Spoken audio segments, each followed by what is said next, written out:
jërë ngeen jëf yéen ñi safoo site internet bi di Buzz Actu 221 nuyu nañ leen bu baax jaajëfal leen ci kóolu tege sopp bi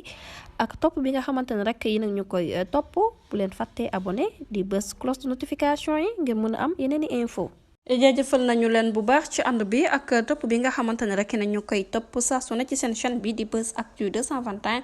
li gën a fës ci bopp xabaar yi nag dañ koy door rek Ousmane Sonko mi nga xamante ne rek dafa bëgg a boole IPRES ak CCS kaddu yu nu mel nag mi ngi ko daal di yëkkati rek ginnaaw conseil des ministres bi nga xamante ne doon na ko amal ni ki démb ci àllarba ji yem ak juróomi fan ci weeru juin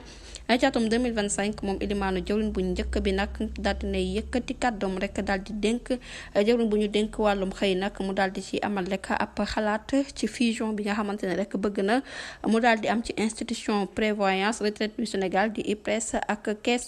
de sécurité sociale bi nga xamante ne rek ab institution yoo xamante ne rek dafay daal di boole yëf yi ci ab communiqué officiel moom Ousmane Sonko tamit daal dinay sàkku ci jëwriñ bu ñu dénk wàllum xëy mi mu daal di amal collaboration ak ministre secrétaire général bu gouvernement bi bu ko defee ñu accélérer adoption bi nga xamante ne rek moom moo ñeel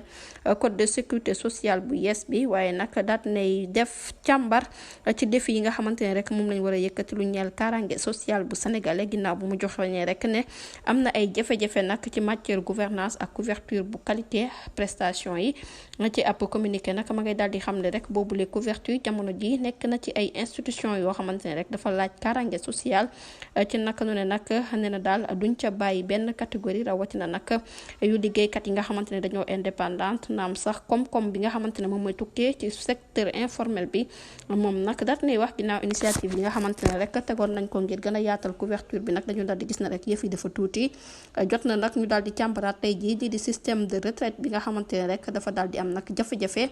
ci pension yu tuuti yi nga xamante ne rek ñu ngi koy joxe ak service de qualité bi nga xamante ne doyul moom Ousmane Sonko nag daal di nay critiquer rek boobule institution yi nga xamante ne rek lu ci bëri daal